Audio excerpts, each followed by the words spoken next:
BJP শাসনের সবচেয়ে কঠিন সময় পার করছেন ভারতের মোদী সরকার। মোদী প্রশাসনের বেশ কয়েকটি ভুল কূটনৈতিক সিদ্ধান্তের জন্য তারা তাদের সবচেয়ে বড় বাণিজ্যিক বাজার হারানোর পথে রয়েছে। বাংলাদেশ সহ প্রতিবেশী দেশগুলোর সাথে সম্পর্কের অবনতি ভারতের রপ্তানি খাতে মারাত্মক প্রভাব ফেলেছে।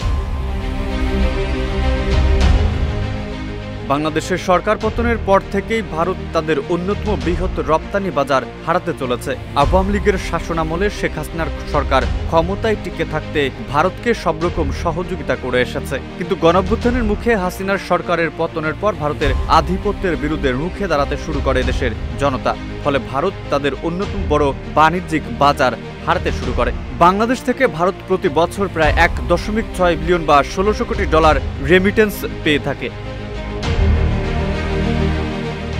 সম্প্রতি ভারতীয় আধিপত্যের বিরুদ্ধে সবাই রাস্তায় নেমেছে, এমনকি ভারতীয় পণ্য বয়কটের ডাক দিয়েছে এদেশের জনগণ। এতে করে ভারতীয় কৃষকেরা মোদী সরকারের বিরুদ্ধে রাস্তায় নেমেছে। এদিকে 5 আগস্টের পর থেকে ভারতে বাংলাদেশিদের আনাগোনা কমেছে অনেকাংশে। ভিসা সীমিত করার ঘোষণা, চিকিৎসা না দেওয়ার ঘোষণা, গাড়ির যন্ত্রাংশ বিক্রি বন্ধ ঘোষণা, হোটেল ভাড়া না দেওয়া ও দুই দেশের মধ্যে রেল সেবা বন্ধ হয়ে যাওয়ার ফলে এর বিরূপ প্রভাব পড়েছে ভ্রমণ ও ব্যবসা খাতে। সংশ্লিষ্টরা বলছেন, বাংলাদেশিরা হঠাৎ করে এভাবে ভারত থেকে মুখ ফিরিয়ে নেওয়ায় ক্ষতির মুখে ভারতের পশ্চিমবঙ্গের ব্যবসা বাণিজ্য ও পর্যটন শিল্প। চিকিৎসা ও দর্শনীয় স্থান ভ্রমণের জন্য বেশিরভাগ বাংলাদেশি যান ভারতে।